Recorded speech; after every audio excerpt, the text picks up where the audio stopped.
following program is classified G. It's suitable for all ages.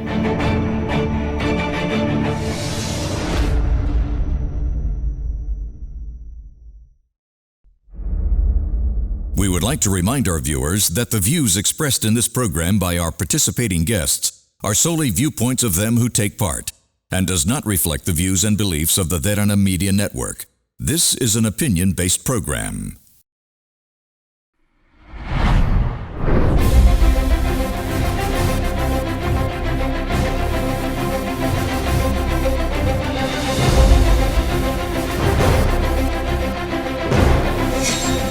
On an all-new Get Real, the economic hurdle.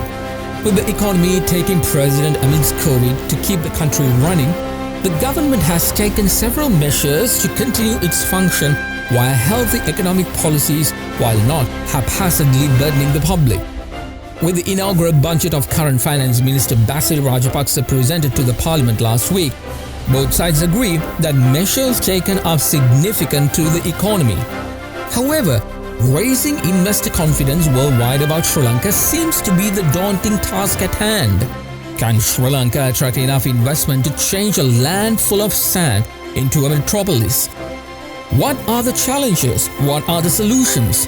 For expert opinion, tonight I'm honored to discuss Sri Lanka's prospects with the chairman of the Board of Investment in Sri Lanka, Mr. Sanjaya Mohottala. Real views, real opinions, and for an honest conversation, this is Get Real, and it all starts right now.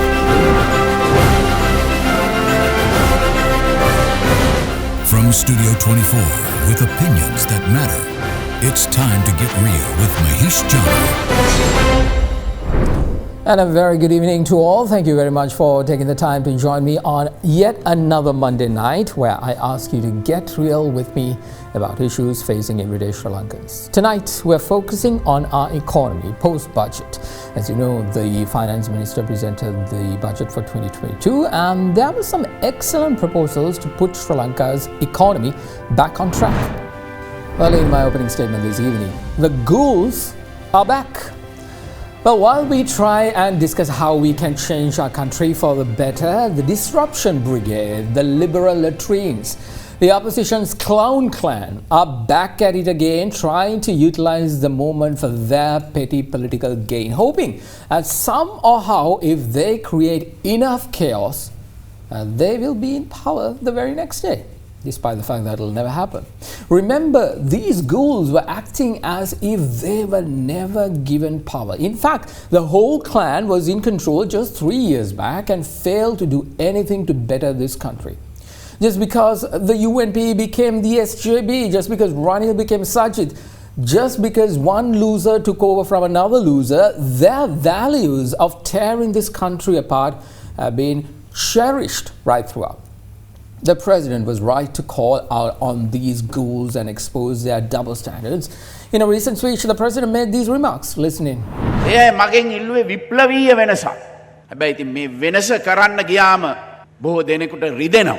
රට ඇරලා තියෙනකොට විපක්ෂය කෑ ගහනවා රට වහනකොට විපක්ෂය කෑ ගහනවා රට අරින්න. අද ගොවි මහත්තුරු කියලා මම දන්නේ නැහැ ඇත්තටම ගොවි මහත්තුරුද කියලා උද්ඝෝෂණ කරනවා. ගොවියව බලාගත්තේ මොන ආණ්ඩුවද? මේක විශාල වෙනසක්. එක පිටම පොහොර වෙනස් කිරීම. අපි බලමු. අපිට පුළුවන් නම් මේක කරන්න අපේ රටේ ව්‍යවසායකයන් නැති කරන්නට පුළුවන්, පර්යේෂණ පවත්වන්නට පුළුවන්. අපිට ඒක කරන්න පුළුවන් නම් අපිට කියන්නට පුළුවන් මේක පළවෙනි රට ලෝකේ මේක කරපු. ඒක වෙනුවෙන් අපිට වැඩියෙන් සංචාරකයන් ගෙන්න ගන්නට පුළුවන්. අපේ මේ ආහාර පිටරට යවලා හොඳ විදේශ විනිමයක් ගන්නට පුළුවන්. මේක අභියෝගයක්. Well, right now the country is at a very tough spot economically, socially, and most importantly, health-wise. Remember back when the UNP-led coalition presented their economic policy more than 15 times. Their only solution was to tax you and me to death, to scrape every little saving we had so that the incompetent jokers now in the opposition could just recover the loss they made to the country through the central bank bond scam. That was their economic plan. And this government has come up with a plan that has not taxed you and me dry, yet keep the country running.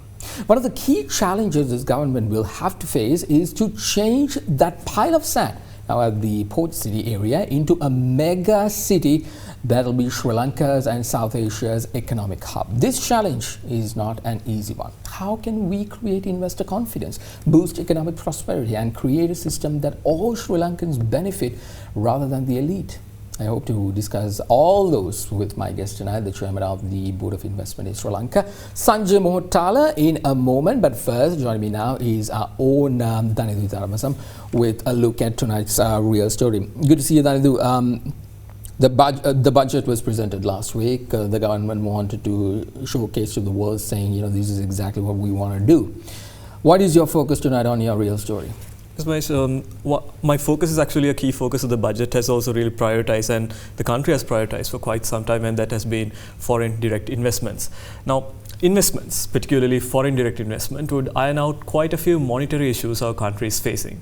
This has been continuously identified by current efforts by the government, which have in certain lights fallen between the cracks of public assessment. Immediately prior to the budget of 2022, the Central Bank of Sri Lanka released a study on the economic highlights of the country over the past term.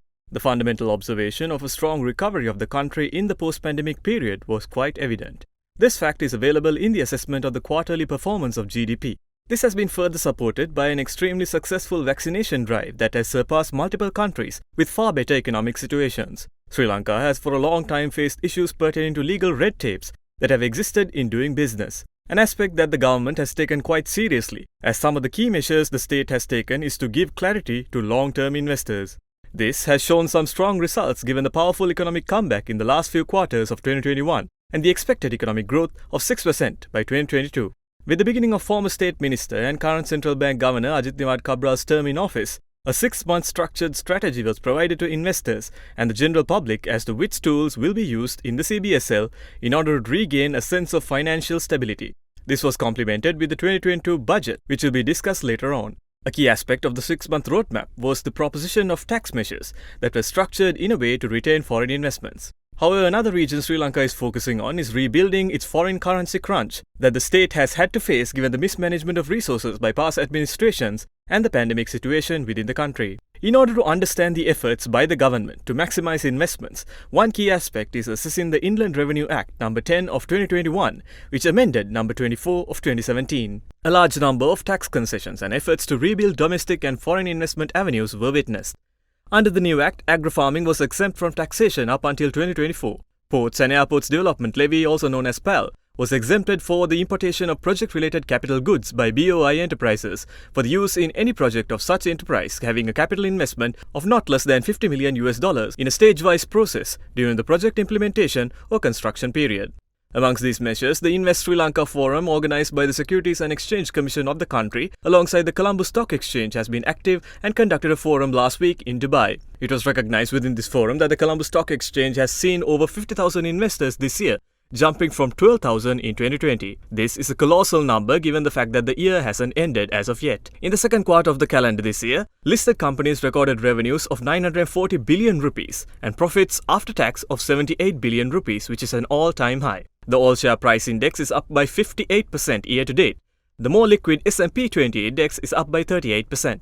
The foreign investment strategy has been well encompassed when considering the Colombo Port City Economic Commission Act No. 11 of 2021. One key specification is the requirement made for all investment to be sourced from a foreign country, thereby making certain that the money is sourced from abroad. The first phase of the construction, which will open doors to multiple investment opportunities, is due to end by 2022, which will provide a more solid standing for international investors to bring in capital. The Port City Act was formulated under the consultation of a number of legal frameworks that govern international economic zones in multiple other countries, which provide further confidence for the country's development. The 2022 budget contained a number of positive signs that focused on redistribution of wealth from the rich sectors of society to the poor. This was well encompassed in the surcharge tax at 25% on persons with taxable income exceeding 2 billion, which will be a one-time charge, and the transfer of 8.5 billion rupees from the infamous Perpetual Treasuries Limited. In terms of infrastructure development and the creation of an environment friendly for investments, a number of key budgetary allocations stand out. The allocation of 49 billion rupees for the Water for All program with the aim of providing uninterrupted clean drinkable water supply. An allocation of 68 billion rupees for the Vari Saubhagya program with the aim of developing the irrigation system. An allocation of 280 billion rupees for the National Road Development Program. Meanwhile, it is expected to develop the Colombo port as an entree port hub, the Trincomalee port as an industrial port, the Goa port as a tourist port, and the Hambantota port as a service port. Investment in infrastructure has not stopped and will be a key strength when looking at the future of doing business within Sri Lanka. Sri Lankans must use the positives available today to reset the backward mindset and begin rebuilding. Mahieash, a lot of important things to focus on in today's discussion. Indeed, that resetting the mindset is something that we really need to focus on and try to get an understanding, because if we don't change that particular portion, well, we will be stuck just like we are today. All right, good stuff. That is with the real story. Let's take a short commercial break. On the other side, the chairman of the Board of Investment in Sri Lanka, Sanjaya Mohottala. This is Get Real. Be right back in here.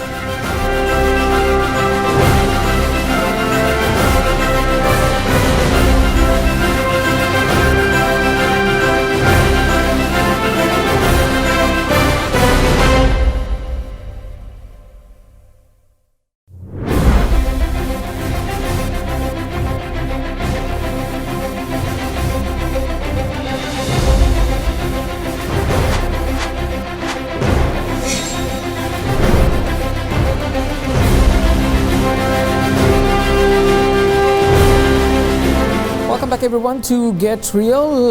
Let's get some context into the conversation we're having tonight.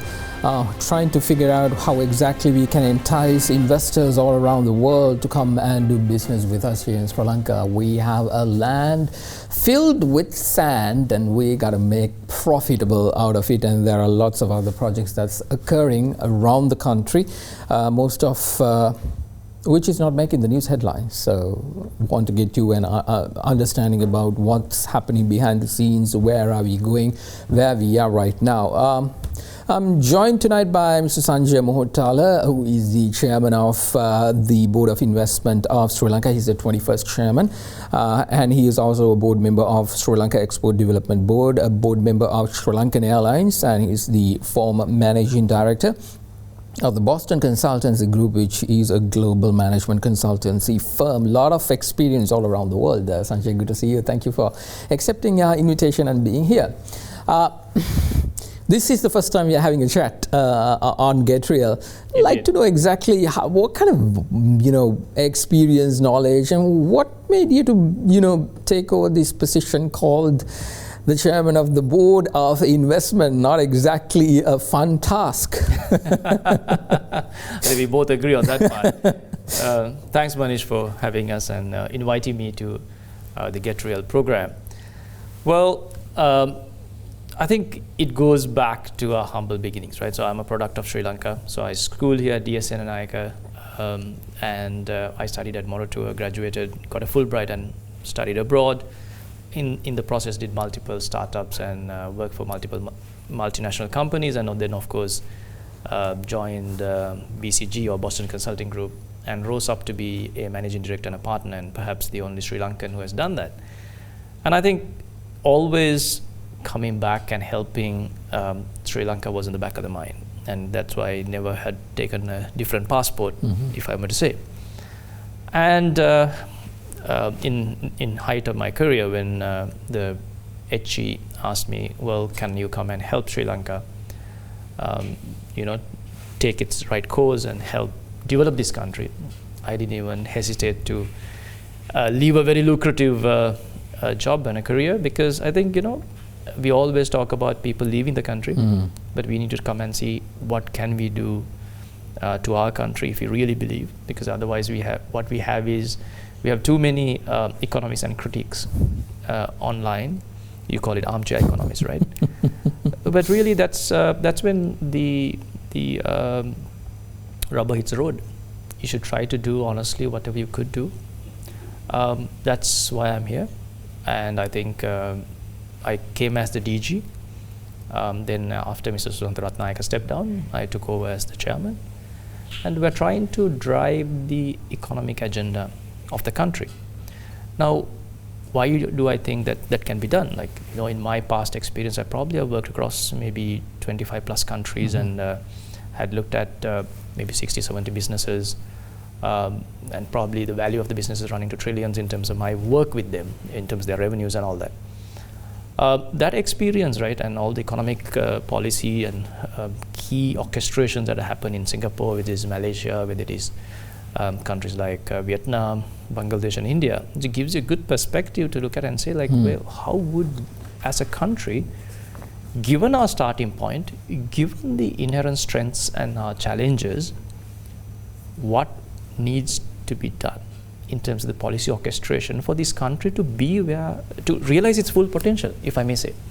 Because fundamentally, we've been stuck. Yeah. 2014 to 2020, we are at $3,800 to $4,000 per capita GDP. And we have, and we are stuck in that, right? So this is that kind of, I would say, a chasm many countries fall into. And that is where the policy orchestration and building and putting the right foundation is critical. And of course, we should have done this in 2010-12. Because it wasn't there even in the last 5-6 years, the expected FDIs or the Western countries rushing in and investing here really never materialized. But now the question is, it's come to a really critical point. Well, why do you think that happened? Because 2009, when the war ended, there was a big rush all around the world. Sri Lanka has managed to gain peace. There is opportunities here. Let's go there, help that country to grow. Didn't happen. What do you think? What went wrong there? Is it because we were never ready? Business, like we always talk about being like Singapore or being like Dubai and all this. That ideological framework is still there in our heads, but we don't know, or we do not have the know-how in order to get there policy-wise, drive the need for people to understand, because people haven't bought it, because people of Sri Lanka needs to buy that particular concept, and they know that there's something occurring on the head, but don't know how to do it. What is your take? Because after going all around the world, you would have seen this happening, and there was the opportunity was there. Never materialized. What do you think it happened? I think the North Star is very clear, right? But as they say, long journey starts with small steps. But I think the important thing is keep the direction, but you have to walk the talk. I think the concerted economic orchestration is perhaps, we did a lot of right steps, don't take me wrong. After the war, the primary thing that was important is to get the infrastructure right. Because accessibility, north and east was being neglected, connectivity, because firstly you need to understand, Mahieash, to get the harmony is the integration of people, right? So that the road networks needs to come in, the bridges needs to be built, infrastructure needs to be built, the highways needs to be built, enable those things. Like if you look at China, that's what you do, right? The huge rail networks, the road networks, that's what they enable. Then comes the development, right? What are the sectors?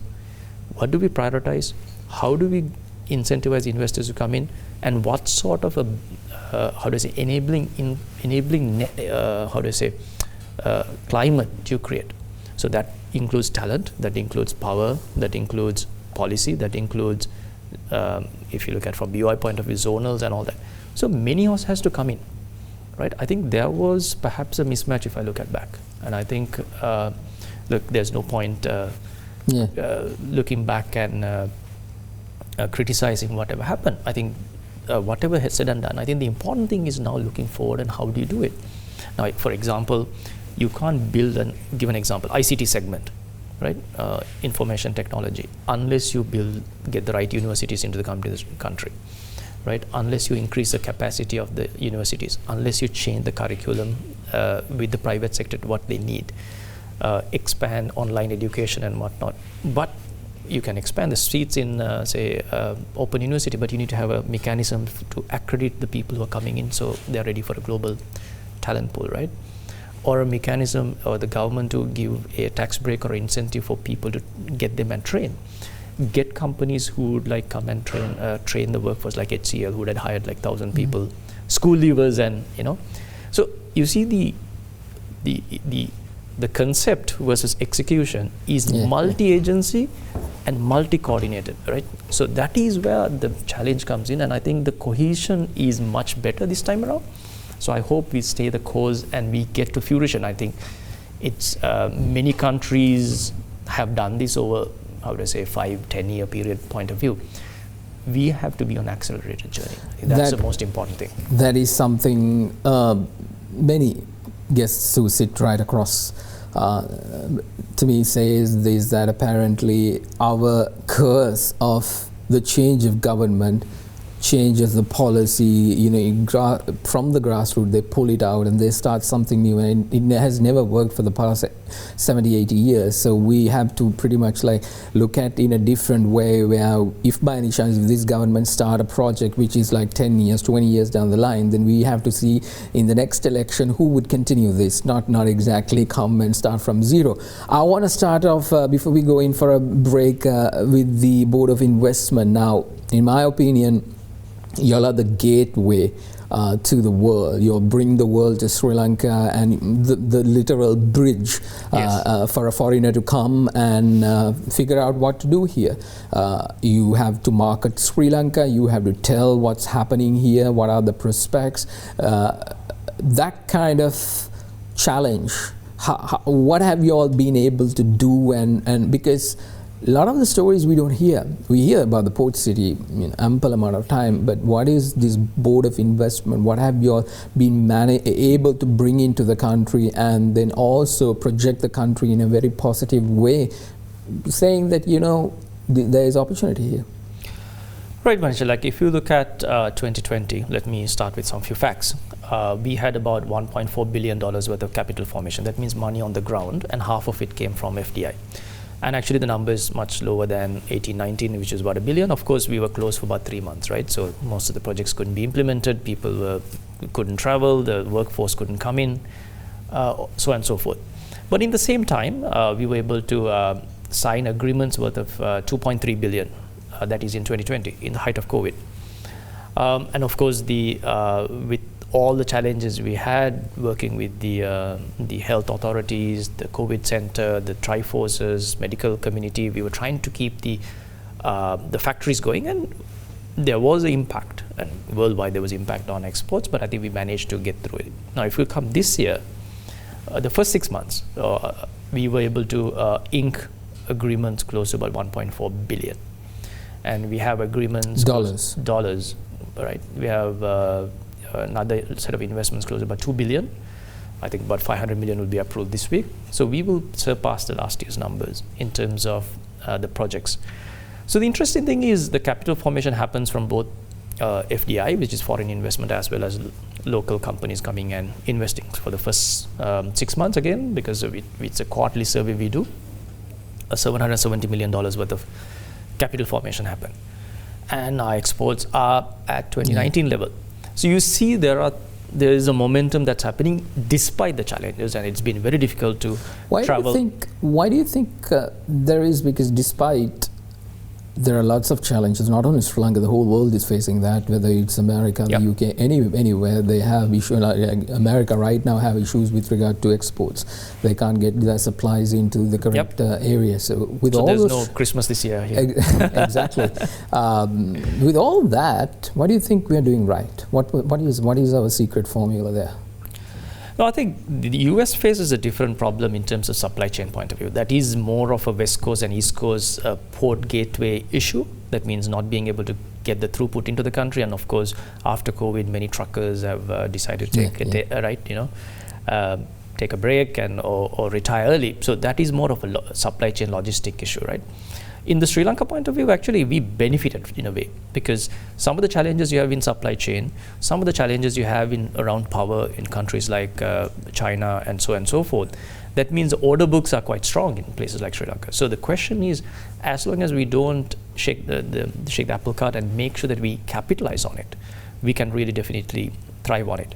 But I think that is on the exports point of view. But on the investments point of view, I think the most important thing is the policy consistency and the macro stability. And I think that's what a lot of the investors look at, right? And I think we need to address the elephant in the room and make sure that we provide a consistent message. And the budget has provided a consistent message from a tax point of view, and some really good things to push stimulate the investment part of it. But I think most importantly to understand is like where I don't envy his job at this point, Governor Cabral is trying to do is to make sure that we bring in the some level of a dollar stability, so that the investors look at and say like, okay, opportunity is there, the stability is there, so let's keep on investing. And I think the question is how they view these issues, right? If they view these issues to be a short-term one, and if I'm going to come in and build a large set of hotel chains here or large set of hotels, it's a 3 to 5 year program, then I would not worry about it because I'm dollar exposed in terms of my earnings, and it's a long-term investment. So I would rather do that investment now when things are best to cherry pick the best assets. The human resources part of it plays a key role, because I remember prior to, I think after the war, before Shangri-La came, there was a set of people who came to this country to check and see what kind of services hotels provide in Sri Lanka, and they understood that it was not up to the international standard. The 4-star, the 5-star, which internationally is claimed, is not provided here, despite the fact that we keep calling them 5-star hotels or not. And they had to completely rethink how we get people here. We can't import people from abroad. We had to get these resources done. How does that address into in creating more investor confidence? Because when an investor is looking at, he will be looking at the human resources part of it. If he has to bring people from abroad, that's a costly matter. Yeah. But then again, if he can't find the right people to do the right thing, the expertise, what kind of impact does that have? Mahieash, I think that was perhaps quite true in 2009, because when the war was, after the war, if you look at the tourist arrival, it was about 200,000, 300,000, if I remember right now. It's about 2.4 billion in 2018. There's a tenfold increase. Many new hotels have come in, many new chains have come in and trained the people and all that. But I think you hit a very important point, because a country like ours, an island like ours, which we don't have like India and Bangladesh and Pakistan, we have 1.3 billion people, 180 million or 220 million people. Our strengths, we have to play for our strengths. So we have one of the highest educated workforce, or youth who are highly literate, 100% literacy, almost 70-80% computer literacy now, with almost 100% digital literacy. So that means you have a trainable workforce. So what we need to create is, we need to create the avenues to train these people in disciplines what we need, and make sure that we create them a good career path. So university system is one, right? So I've talked about an ICT as gave an example, expanding the seats and all that is important thing. Not just expanding the seats, making sure the curriculum is updated. So one of the things that the president has done is to get the committees in to make sure that the curriculum is future proof. That's the first thing, right? So that's very important. Secondly, that is the new talent pool. What is the existing talent who has not been employed, gainfully employed, right? Otherwise everyone's lining up for a government job, right? So the question is then retooling them. And there was a program that was started last year to say that, okay, any arts or language graduate, you can take a 2-year program to be skilled as an IT graduate. So that's another mechanism. And it doesn't have to be provided by the government, because you have so many avenues now online. You can retool yourself. Meaning, back in the day, in the late 80s, I taught programming myself. I mean, in those days, there was hardly any computers also, right? What I'm saying is, if there's a will, there's definitely a means today, right? Then the third part of it is bringing foreign universities to Sri Lanka. If you look at the last March, when I put down kind of a framework and I discussed with the president in terms of how you double the GDP in the next 10 years and what are a couple of things that we need to do in an orchestration point of view, I looked and say, like, from a BOI point of view, at least need 4-5 private universities coming in, because we have 12 to 15,000 people going abroad to study. They can study here and then they can go for the last year. What disciplines mainly? So mainly it's the sciences, that's what matters. Let's leave medical at the outpoint, and the technology point of view, because if you want to move from somewhat of a manufacturing to a service level economy, you need to get the technology part very right. Then the last part is the VTA and the youth vocational training, and that is really critical. So I think there was a lot of effort that put by then VTA chairman Damita Wickramasinghe and the new chairman as well, to make sure that you introduce the right programs, right curriculum, and build that talent pool. And we also don't have a mechanism, like if you look at Australia, you can go to you call TAFE, right? You can do vocational training. Yeah. At a certain point, you can come back to the university system and further study. Yeah. We need to also create that. We need to think progressively, because talent, we need to allow the talent to migrate up and bring in efficiency so that we get more output from a certain amount of people. And that is critical. So that's where like people like companies like HCL also will matters, because they come and take people from school leavers, they train, they equip, right? It's a work-study program. So you work while you study. And once you're tooled, sky is the limit, right? Sure. And at the end of the day, it is the well-being of the society at large. So that's what I think, if you look at the education system that way, we will get to that point. That is a very vital point, Sanjay, because I think one of the biggest issues we have is the education portion not coming up and backing up this whole ideology of becoming a country like Singapore or Western countries, because our education system is still, I think, back in the age where the Brits were here. That kind of a thinking is there, so that slave mentality needs to go away, and we need to start taking ownership of our future in terms of for all those disciplines. Let's take a short commercial break. I'm in conversation with the chairman of the Board of Investment in Sri Lanka, Sanjaya Mohottala. We'll be right back.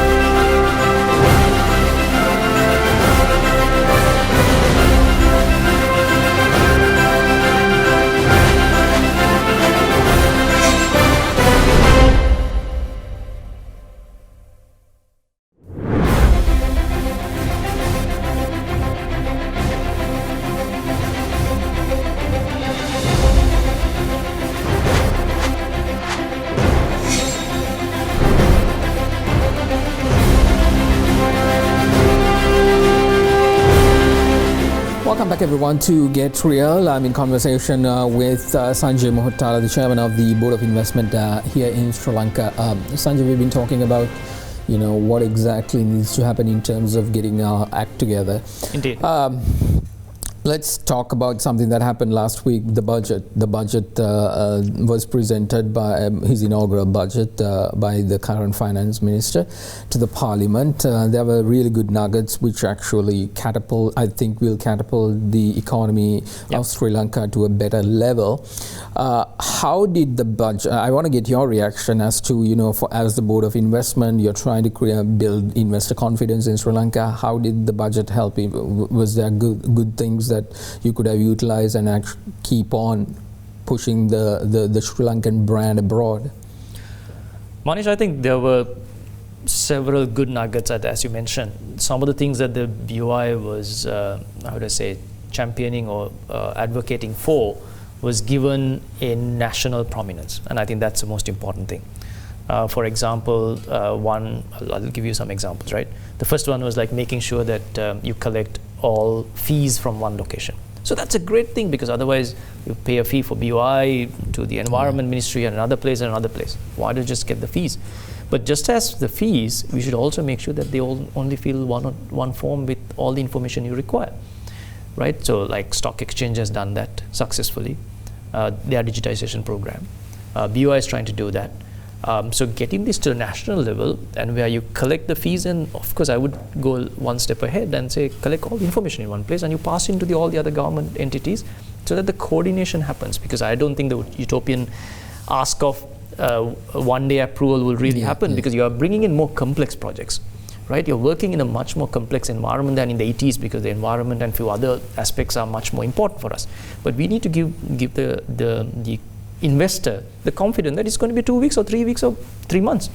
Time frame is critical, and transparency is critical. So that's a good one. Secondly, one of the things that you asked me earlier also, like where have we gone wrong? And I think where we can give the best investor services is when you have a zone, right? For example, the farmer zone that we are building in Hambantota, that is cleared for any type of drug manufacturing in the country, whether it is just a formulation of a Panadol pill to an API, active pharmaceutical ingredient, which is the key ingredient to make any drug, to oncology, which is cancer drugs which can be radioactive. So you can produce anything, or even medical devices, under that zone, under one roof. So once a company comes in, it doesn't need to run for a post to pillar to get approval, environment clearance and all that. It's pre-clear. You come in, the project's viable, there's a committee that's been put in to give the tax structure and the tax benefits, you start right away. And the common infrastructure is provided, whether it's wastewater treatment, the sea outfalls and all that. So that is a way of giving that one-stop shop and quick start. So in the budget, I think this is the first time that the finance minister has looked and said, like, look, you need to look at the small and medium enterprises as well as large enterprises and make sure that you push these outside of Kalutara, Gampaha, Colombo and Putlam, where 85% of all the manufacturing is concentrated. But take the factories to the villages where it's possible, right? Gainfully employ them in their hometown so that they can attend their lands and all that.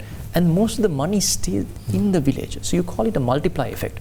You get a much higher multiply effect by doing that. And building those zones and giving that assurance to do that in a timely manner and push that forward is a really good aspect of it. And I think there were many other important points. For example, the customs single window point of view. They were mentioned about entities like BOI in terms of bringing it to the world arena. Because at the end of the day, a firm like BOI, when we started back in 1978, we were the virgin on the beach. Even China hasn't started up, starting, right? These zones. Very nice way to put it. No, honestly, right? So now today, in 2021, 2022, there's 1,000 IPAs. 1,000 IPAs, International Promotion Agencies, fighting for a FDI pool, which is dwindling by 40% versus 2018. Now, and the type of FDI we require no longer are the FDIs where we used to build 200 garment factories. We are fighting for HCLs. We are fighting for Microsofts. We are fighting for Amazons to come here. Right? We are fighting for Teslas to come here. Right? So for that, what is the reason they're not? Because when somebody comes, let's say even if you go to a foreign country, one of the things we see is who's here. Who's the big names that are? Is McDonald's here? Is Burger King here? You know, where can I go? What are the drinks available? What kind of brands available? Yep. That brand ambassadorship is quite strong in terms of creating an image of a country. Now, when you look at Sri Lanka, we look at India. If we look at Amazon, Apple, all these companies, the big names are there. What is the reason that they're not even batting an eyelid at our direction right now? What do you think? What are we missing in order to get that? So there's a couple of things I would say. Let's look at our performance. We have been open economy since 1978. BOI in multiple forms has been in this country since 1978. We have attracted close to about 18 billion because port, when Hambantota was leased out, that also been counted. So 18 billion is what we can speak for since 1978 to today. So there lies the fundamental issue we have. And it's a manifestation. You ask, what is our brand? Right? So when you have 1,000 agencies fighting, and if I want to get Microsoft, it's not a road show, it's not a letter to Satya Nadella, hey, Sri Lanka, this Indian Sagre Mutuate, right? Come in, invest. No. It is understanding the company's strategic intent in the region, what segments, because Microsoft, you have devices, you have software, you have internet services, you have cloud services. What aspect of it would they look at coming in this part of the world? Why would I compete, or how can Sri Lanka provide a better value proposition than India, than Malaysia? And how and what sort of incentives should we provide? And engage them at the boardroom level on a 6 months, year, 2 year period to be able to get them to come here. Right? All the value that India sees, all the FDIs India sees, has been a 6 to 8 year journey. This because Invest India was set up in 2009 and they completely reformed in 2016 around, where a huge private-public partnership came in and they went to market. And that is the outcome you're seeing now. As always, Sri Lankans, we like to see results like this without doing the hard work. So the second part of to come to that is, so I'm saying you need to fight a different battle. True. Second part I'm coming, Manish, is the brand you talked about. Because today what's happening to the brand? The No Sri one Lankan lobbies brand. in European Union, not to the extent that I would love to see, and the way that the countries like Singapore and EDB would do in their heydays. Right? They had offices. I'm not saying to just go run around and do offices, but you need to understand the game you have to play. Yeah, the lobby. We are playing a different chess game now. We have to equip ourselves. We can't expect better results doing the same thing. And then look at the branding. If you ask companies, what do Sri Lanka stands for? Right? Slascom will say Island of Ingenuity, which is a great brand. Tourism will say So Sri Lanka. Stock Exchange will have another thing. Where should the Port City will have another thing. Yeah, and it's going to be big as well. So, do you think the government should start putting one thing together and ask everybody to utilize this? Because you remember those days when you look at the brand made in China, that's not the best quality or anything of that. So, but now see how they've changed. Made in China. If you look at an Apple phone or any kind of phone, that is made in China. So that particular brand value has gone double, but they never changed the made in China slogan. Do you think the government needs to push more on this? I think there are different paths different countries have taken, right?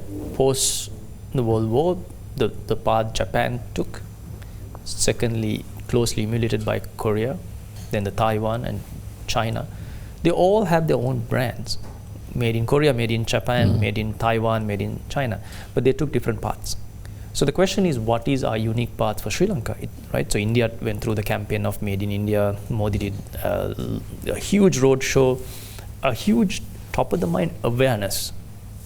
But I think the important thing is to say is like, what is our value proposition and how do I communicate that value proposition in the most consistent way to the different segments so that it resonates with the individuals.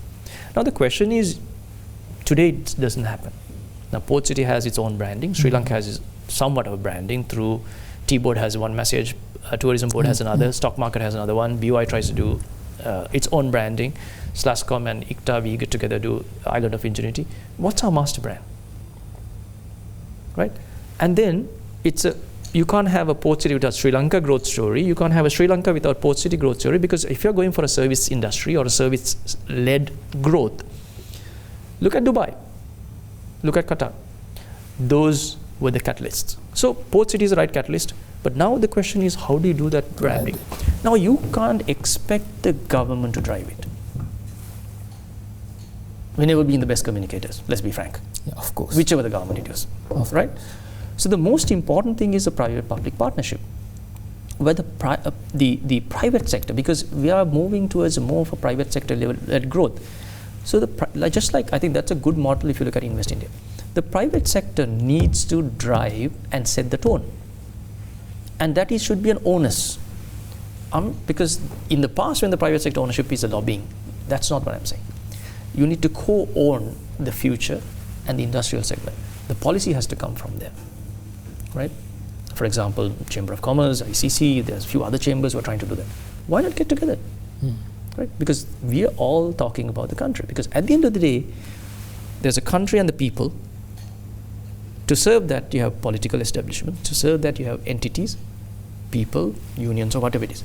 So if you're all looking for this whole grandeur thing of serving the country and creating the world that we all like to see in, we have to get together. And I firmly believe that's an effort that has to be led by BOI, but everyone has to come together, because it's not who's the kingpin there, but it is a collective effort that needs to come in, because then you have a consistent message. Because two ways, right? So you do a tourism one today, then I'm doing another ICT one today. No, what are the two connections happen? Because if tourism goes and talks about Sri Lanka as the best place to come in, and you're talking about digital nomads, hey, ICT should also talk about like, what are we doing, right?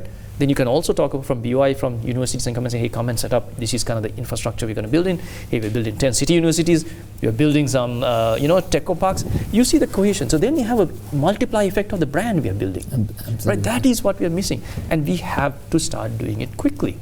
because otherwise we are losing the plot. This whole concept of us saying, one voice, one nation, one Sri Lanka is just a slogan at the moment, but it does not happen in terms of our business, our policy. Yeah. We really need to get to that point. Let's take a short commercial break. I'm in conversation with Mr. Sanjaya Mohottala, the chairman of the Board of Investment here in Sri Lanka. This is Get Real. We'll be right back.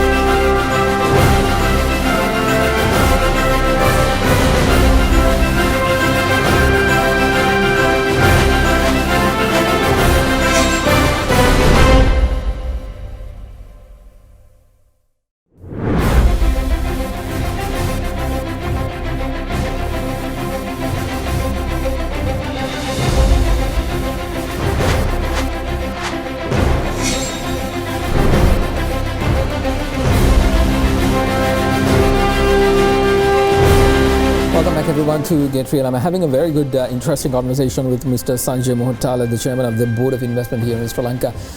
Sanjay, I want to ask, you have a clear-cut goal to get to in terms of the Board of Investment. The challenge you have is to get people to believe in the Sri Lankan brand. We spoke about the challenges we have in terms of becoming cohesive and singing in one voice. We have songs that are not exactly singing in one voice. Now, what are the other challenges you all face most of the time? Because since you said how many years now, since 70s? 78. So since 78 we've been here, and you said we can only attest to $18 billion of investment, which is not a value we can be boasting about. How do you change that, and what kind of challenges do you face in terms of getting to that particular point you want to get this organization to? Look, I think I wouldn't dismiss the capabilities that this organization has. So BOI in its right time had played a pivotal role, and there's a lot of good capabilities around zone management, engineering, and so on and so forth, and all that. But I think the question is, if you're going to play that international game I talked about at the boardroom, you need people who have done it, right? And I think the question is, we all can sit. Do we have people who have done I think we need to get the capability. So that's why the private-public partnership is critical. And I think unless we play that role, we're going to be at the same level. And that's why I gave up my lucrative career and came in, because do something for the country where you can do the biggest impact. But Mahieash, as everyone knows, change is tough.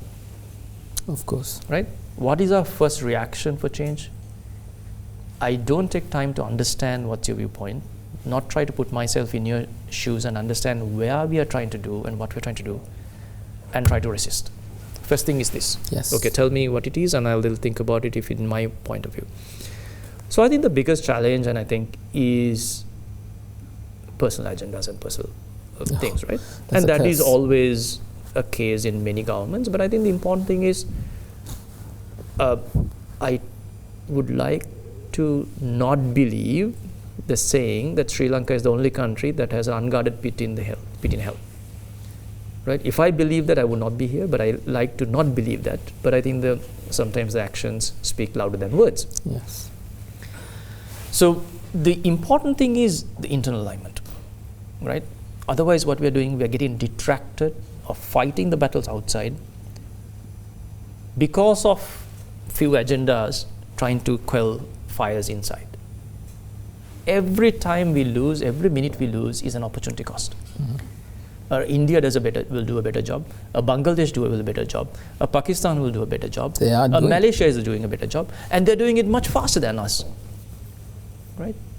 So it's not about disfranchising someone, but the question is, in many government organizations, we think this is the size of the pie, and we fight for a share of this pie. Now, if you think about, look at even BOI. If you do the branding, if you be that agency, if you are because we have to be the policy voice. And that is what EDB has become in Singapore. If you want to be like Singapore, let's play the cards like that. Let's play the cards like what Invest India has done, right? So then the pie is that big. Everyone has opportunities, right? You really need to bring in the right talent at the right point. If you're bringing people from private sector to help and drive it, you can't expect them to do the same sacrifices I have done. True. Right? When as a when as a DG, when I was getting paid, probably got 3% of what I used to get. Because I love the country and I want to do it, because I firmly believe that the country and the people and the political establishment in that hierarchy. So I can say like, look, we are doing the part. So I'm saying, join together. There's no point being in sides and fighting. Yeah, true. Political opposition or within the parties, what are we fighting for? What are we going to end up getting? Unless we play that game differently. You very vocally said that you don't want to believe, but because of the fact that if you believe, you would not be here. One of the crucial issues we have in this country is the buying in of the people. People do not exactly believe, I mean, they get misled all the time. Politicians are to be blamed 100%. Even right now, if you take a look at several key investments in Sri Lanka, it was labeled as selling, which is not exactly selling. It is on the same argument we say we don't have investors, but when the investor comes here, we treat them like shit, and then nobody wants to come back. Nobody wants to come back. So then we ask a question, where are the investors? So that mentality, what is your advice as a person who's trying to steer this boat towards a dry land and not pretty much go down the drain or sink in the sea? What do you think that people really need to think right now in terms of, you have taken a decision to come here and start doing these kinds of things without looking at your personal profits. But like that, what kind of mentality change should the people also be looking at? Because if we are going to the future the way we want to go and we want to be there, we can't be doing business the way we are doing it right now. True. I think John F. Kennedy famously articulated that. Ask what you could do for the country, not what the country could do for you. And Mahatma Gandhi said, be the change you like to see. Right? And if you take those two heart, and I think always my school motto drives me, which is country before self. And I think that those are three things that many people can take to heart, right? Change start from you, be the change what you want to do, put the country before self, the way that either the Kennedy articulates, do something for the country, and put the greater interest over your interest. Now, if you do that, then I think we have hope. We have a mechanism to take this country forward.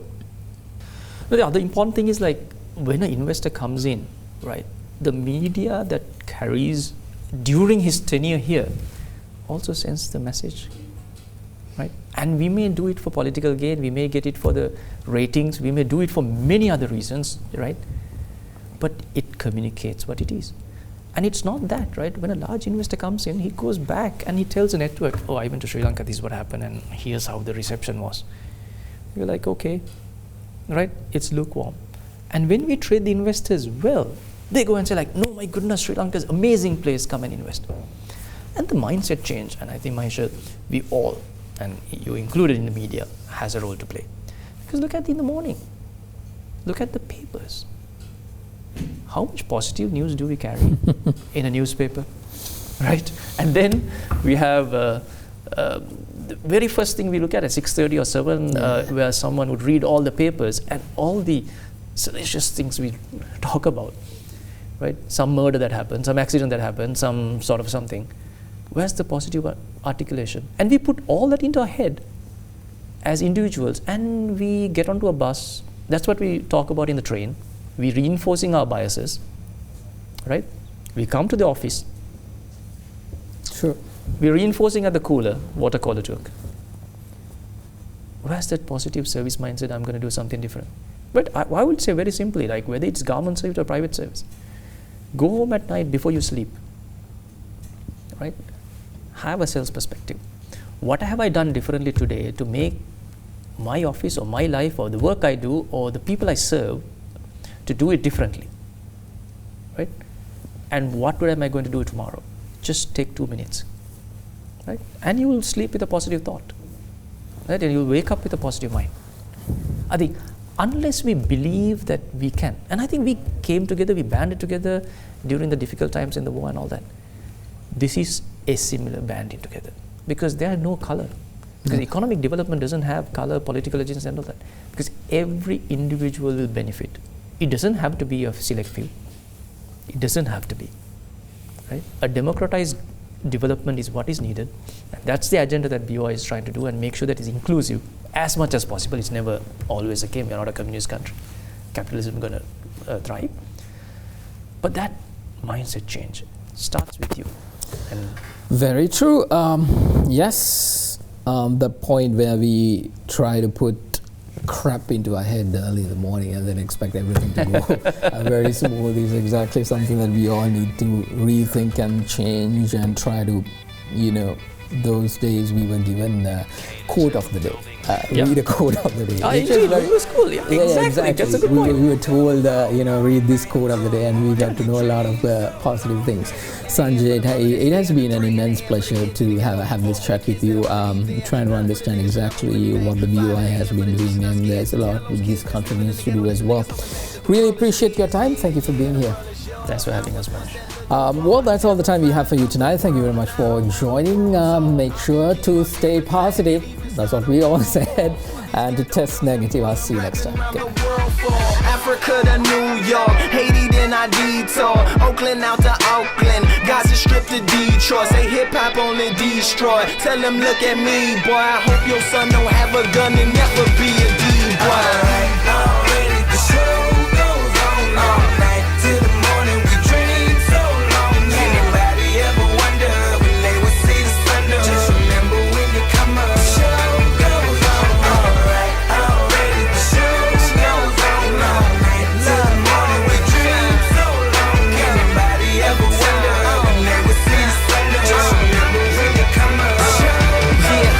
So no matter what you've been through, no matter what you into, no matter what you see, when you look outside your window, brown grass or green grass, picket fence or barbed wire, never ever put them down. You just lift your arms higher, raise them till your arms tired. Let them know you there, that you struggling, surviving, that you gon' persevere. Yeah, ain't nobody leaving, nobody going home. Even if they turn the lights out, the show is going on. Alright, already the show goes on all night till the morning. We dream so strong. Anybody ever wonder when they would see the sun? Just remember when you come up. The show goes on. Alright, already the show goes on all night till the morning. We dream so long. Anybody ever wonder when they would see the sun?